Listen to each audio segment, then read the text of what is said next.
ብዙ ህልም አለ ፍርሃቱን ግን አልቻልከውም ስንፍናውን አልቻልከውም ቲክቶክ የምታየው ምናልባት ካስረሳኝ ብለህ ነው ትልቅ ዓላማ አለ ግን ትንሿን ተግባር እንኳን መጀመር አልቻልክም ምክንያት ትደረድራለህ ከዛ ለነገ ትላለህ ነገ መቼ ነው የሚያመነታ ሰው የትም አይደርስም ጊዜውን ጉልበቱን መንፈሱን ያባክናል የተግባር ሰው ግን ከትንሽ ተነስቶ ተአምር ይሰራል አቅም አጥተህ አይደለም 3 የሳይኮሎጂ ወጥመድ ውስጥ ገብተህ ነው አሁን ከምነግራችሁ ከ3ቱ ወጥመዶች እናንተን የያዛችሁ የትኛው ነው መጨረሻ ላይ ትነግሩኛላችሁ ከዚህ ቪዲዮ በኋላ መጀመሪያ ያሰባችሁትን ትጀምራላችሁ ያቋረጣችሁትን ትቀጥላላችሁ በቀጣዮቹ ደቂቃዎች ህይወታችሁን እስከ መጨረሻው የሚቀይር ነገር ትሰማላችሁ የመጀመሪያው የሳይኮሎጂ ወጥመድ ስፖትላይት ኢፌክት ይባላል መድረክ ላይ ቆሞ የሚቀልድ ወይ ደግሞ የሚዘፍን ሰው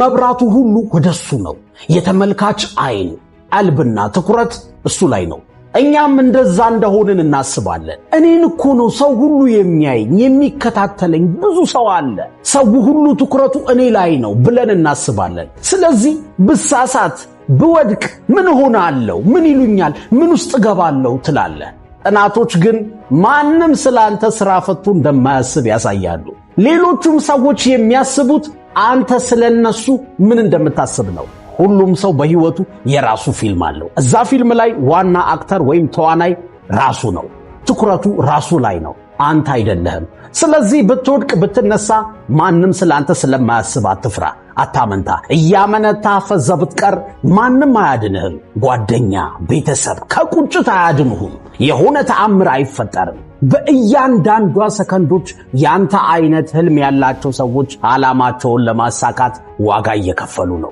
አንተ ለምን ትፈዛለህ ታዲያ አሁን ከጀመርክ ራስህን ከዓመት በኋላ ታመሰግነዋለህ ካልጀመርክ ግን ራስህን አሁን ያለህበት ቦታ ላይ ቆሞ ታገኘዋለህ ሁለተኛው የሳይኮሎጂ ወጥመድ ፍርሃት ነው ፍርሃት የሚመጣው ቀጥሎ ምን እንደሚፈጠር ካለማወቅ ነው አይምሮ የግምት ማሽን ነው ስትጀምር ስትሰራ ስትለወጥ ስታድግ ሲሳካልህ ያስባል ይስለዋል ከዛ ግን መሃል ላይ ያሰብከው እንዴት እንደሚሳካ ግልጽ ያለ ነገር ስለሌለ ይጠፋበታል መሃሉ ባዶ ነው አይምሮ ደግሞ ባዶ ነገር አይወድም የማይታወቅ ነገር አይወድም ስለዚህ እንዳትጀምር ፍርሃት ይለቅብሃል አሁን ካለህበት ምቾት እንዳትወጣ ያደርግሃል እንደ ምቾት ደግሞ መጥፎ ነገር የለም መጥፎ እስር ቤት የለም በጣም የምትፈልጋቸው ነገሮች በሙሉ ያሉት ከፍርሃት ጀርባ ነው በዘገየህ ቁጥር ፍርሃትህ ጎል እያስቆጠረ ነው ከውድቀት በላይ ምን እንደሚያስፈራ ታውቃለህ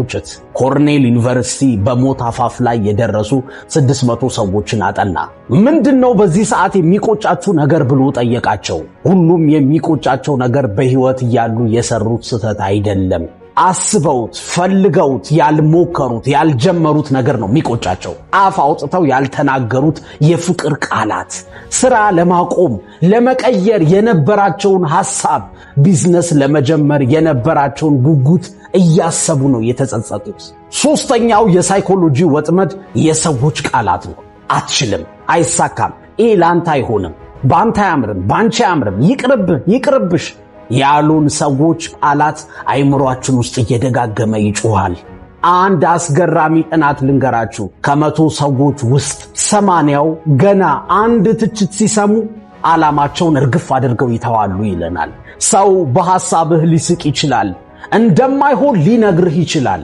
ሁሌም እንደዚህ ነው መጀመሪያ ላይ ይስቁብሃል ከዛ ሊያስቆሙ ይታገሉሃል ከዛ ታሸንፋለህ ጋንዲ ነው እንደዚህ ያለው እኔ አይደለሁም ከሳቁብህ ከነሱ የተሻለ ስላሰብክ ነው ትችት አትፍራ ታዲያ ምን ይሻላል ከነዚህ ወጥመዶች እንዴት ልውጣ ካላችሁ የሳይኮሎጂው ምሁር ዴቪድ አለን አንድ የሚገርም መፍትሄ ያስቀምጣል 2 ሚኒት ሩል የሚባል ምንም ነገር የሚከብደን እስክንጀምር ድረስ ነው ቀዝቃዛ ሻወር የሚያስፈራህ እኮ እስክትገባበት ድረስ ነው የሚያንቀጠቅጥህ ከዛ በኋላ ግን ደስ ብሎ ነው የምትታጠበው ስለዚህ መስራት መጀመር ያሰብከውን ነገር ጀስት አሁን ለ2 ደቂቃ ብቻ ስራው መቼም 2 ደቂቃ አታጣም በዛች 2 ደቂቃ በሙሉ ትኩረትህ በሙሉ ሐሳብህ መጀመር ያሰብከውን ነገር በሙሉ ጀምር መጽሐፉን ግለጠው ፒሲውን ክፈተው ስልኩን ደውለው ስራውን ጀምረው።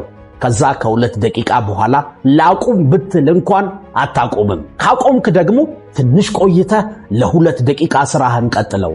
አይምሮ እጀምራለሁ ያልከውን እንደምትጀምር ያያል። ዲሲፕሊን እያስተማርከው ነው። የሆነ ሰዓት 2 ደቂቃ ብቻ ሳይሆን 2 ሰዓት ሙሉ በትኩረት ትሰራለህ። እያሳደግከው ስትሄድ ማንም አያቆምህም። የሚያነቃህ ነገር አትፈልግ። ስራውን ጀምረውና ራሱ ያነቃቃሃል። ሜል ሮቢንስ ወደ ተግባር ካልገባ አይምሮ በ5 ሰከንድ ውስጥ ሐሳብህን ይገለዋል ትለናለች። ከዛ ወደ ሌላ ሐሳብ ይሄዳል። ስለዚህ ቶሎ ወደ ድርጊት ካልገባ አይምሮ እንድታቆም ነው የሚያሳምንህ። አሰብክ አይደል? 1 2 3 4 5 ብለህ ወደ ተግባር ግባ። ብዙ አታብሰልስል። እጆችህን ያቸው ህልምህን ሊገነቡት ወይ ደግሞ ሊቀብሩት ይችላሉ። ዓለም አንተ ጋር ያለውን ድብቅ ጸጋ ትፈልጋለች። የትኛውም የእግር ኳስም የሙዚቃም የቢዝነስ ጥበበኛም ሲጀምር ተስቆበታል። Les Brown ትልቁ ሀብት ያለው መቃብር ቦታ ላይ ነው ይላል።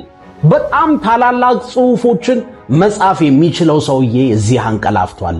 ምርጥ ዘፈን፣ ምርጥ መዝሙር፣ ምርጥ ቢዝነስ፣ ምርጥ ሥራ የሚሰራው ሰውዬ ሳይሰራው ሞቷል። በፍርሃቱ ምክንያት አቅሙን እንደያዘው አልፏል። በሕይወትህ ዛሬ የመጨረሻ ቀን ቢሆን ሰው ምን ይለኛል ብለህ ትፈራለህ? እርግጠኛ ነኝ አትፈራም። አሁንም መፍራት የለብህም። ያቆምከውን ትምህርት ጀምር። ቢዝነሱን አጥናው። ከዛ በትንሹ ጀምረው። መጽሐፉን ቁጭ በልና አንብበህ ጨርሰው። ስፖርቱን፣ ትምህርቱን ጀምረው። ትዳሩን ካመንክበት አታመንታ፣ ግባበት።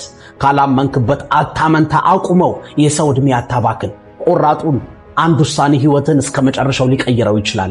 አዲሱ ማንነትህ ነገ አይደለም የሚጀምረው፣ ዛሬ ነው፣ አሁን ነው። ጭንቅላትህ ትራሱን ሳይነካው ዛሬውኑ ያሰብከውን ነገር መጀመር አለብህ።